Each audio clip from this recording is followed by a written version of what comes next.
Welcome, tarot readers. April here, and today I'm going to give you 5 tips for making your readings for others better. So maybe you're new to reading for other people, maybe you're just getting into this, maybe you want to polish yourself a little bit more. I think these 5 tips will really help you. Before I do, I just want to invite you to sign up for my newsletter down below, where I give tarot tips and tricks and talk about magical things. Tip number 1.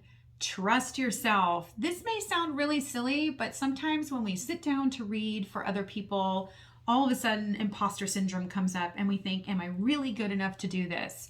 And so we get in our own way. Just trust yourself. Trust that this person has been guided during this time to be with you. And if you open yourself up to truly read the cards, they're going to get the message that's right for them. Tip number 2, go slowly. Just slow down. Sometimes we feel like we have to fill the silence. It's okay to take a moment and kind of look at the cards. Amazingly enough, time moves really, really slowly in our brains.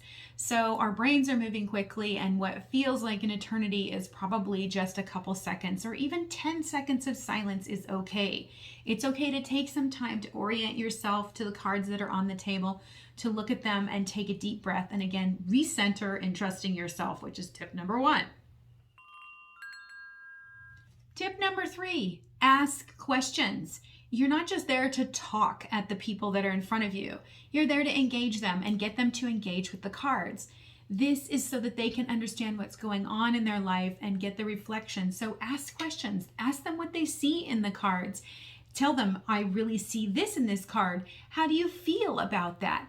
Get them talking and interacting with you in the reading, and this can really help build confidence and create a path that you can walk down to really interpreting the cards in a way that's deeply meaningful for them.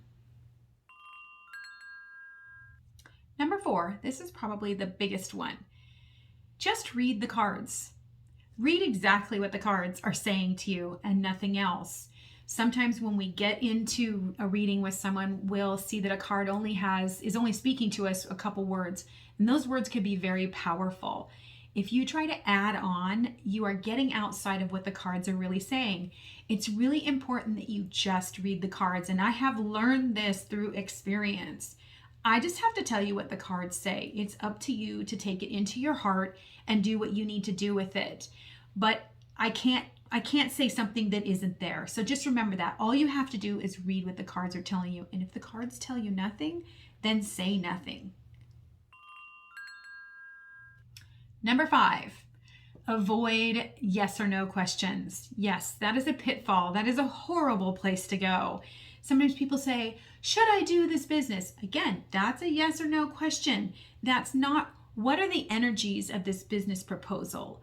Or how will these energies unfold for me if I take this business? These are very different questions. Avoid yes or no questions. I tell my clients, yes or no questions are for you to answer. That's about your power. That's your decision to make and yours to own and yours alone.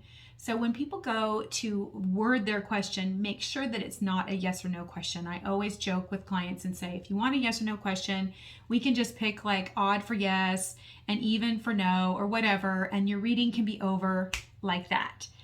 I don't do that. It's not my job to tell you yes or no. It's your job to own your power and to step into it. If you avoid yes or no questions, you're really going to be doing yourself a very big favor. So let me know what you do to make your tarot readings good when reading for others. Are there some pitfalls that you've discovered, and how do you avoid them?